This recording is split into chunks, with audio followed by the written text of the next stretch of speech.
Here's something most people don't think about: Tunisia and the end times. Yeah, Tunisia. Tiny country in North Africa, right? But it might play a bigger role than you think. The Bible talks a lot about nations rising and falling, alliances forming, and conflicts happening right before Jesus comes back. In Ezekiel 38 verse 6 it says, "Gomer and all its troops, the house of Togarmah from the far north and all its troops, they will come." Scholars say this points to nations from the north and northeast of Israel getting involved in a big conflict in the last days. Tunisia is in North Africa, near Libya and Egypt, countries that often come up when people talk about end-time alliances. Now look at Tunisia today. Political instability, economic struggles, people protesting in the streets, hunger, frustration, fear, extremist groups trying to gain control. This is exactly what Luke 21, verse 25 warned us about.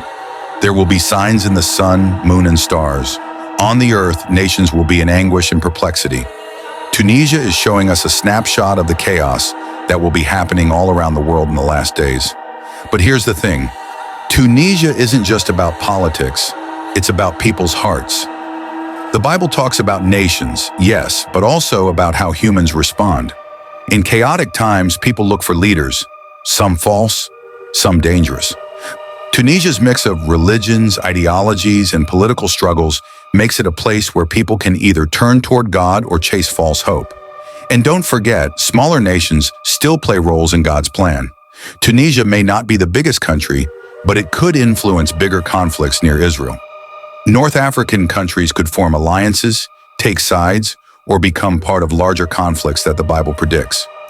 Even seemingly small moves on the global stage can have a big impact in the end times. Right now, what we're seeing is a warning. When countries are unstable, it often leads to war, famine, or disasters. Tunisia's unrest is a mirror of what's happening globally. Governments are weak, people are desperate, fear is spreading, and in the end times, this is exactly the kind of scenario the Bible says will unfold before Jesus returns. So what does this mean for us? First, watch. Stay aware of what's happening, not just in Tunisia, but in the world. Second, pray. Pray for peace, for God's protection, and for people to find hope in Him. The Bible reminds us that even when nations are unstable and chaos is everywhere, God is still in control. Finally, remember this. Tunisia's struggles today fit right into the end-time story. Political unrest, economic collapse, social chaos. Sound familiar? It's a small piece of a much bigger puzzle. And for us, it's a wake-up call. Stay alert, stay faithful, and watch how God moves in the nations. Even small countries can play big roles in His plan.